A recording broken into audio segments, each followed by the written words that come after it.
procedure, where they go in and they burnt the parts of my heart that were causing it to beat too quickly. Now, fortunately, my heart was fixed, but actually, as luck would have it, the main side effect of my medication was, again, erectile dysfunction. So I can empathize with our customers in a wide variety of ways. But this is a very personal thing for us to challenge the stigma, right? And to say, like, why is there stigma? Why is the stigma attached to ED? And the problem is that, again, as I mentioned before, it's often the first sign. It's what we refer to it as the male's equivalent to the car's check engine light. Something might be wrong, but we don't know what. So it's really important for us to start at this itself as a complement to your primary care. So, like, I very much see HEAL as a yin and yang to Roman.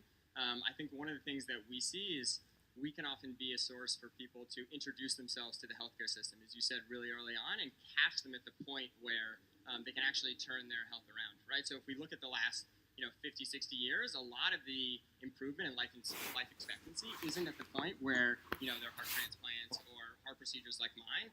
It's catching something at the earliest possible moment and enabling someone to make lifestyle changes and improve their overall health. So for us, if we can catch them at that moment, and we can use something that obviously guys care a lot about in the present and leverage that to get them to care about their overall health, hopefully we can save their life and increase their life expectancy. Yeah, it's another great question. I think for us, we have to abide by state regulation.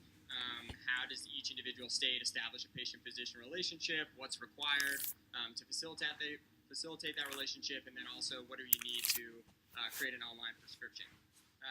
So for us, that's a state-by-state battle, and I think some states are able to see that telemedicine is a tool. It's no different than a stethoscope. Where it becomes actually really difficult is when states dictate the exact type of technology that is required to facilitate that patient-physician relationship. So you can imagine a state that says, we need to have a real-time, two-way video chat between a patient and physician for that to exist. And the problem with that is it's so specific that it actually doesn't let innovation grow in the same way, right? Because we're never going to be as good at predicting what we might create in the future. And so the biggest help for us would be if state regulators view telemedicine as that tool and then tried to create a system that focused solely on the standard of care, right? How do we best take care of the patient? And how do we give the physician the latitude to be able to do that?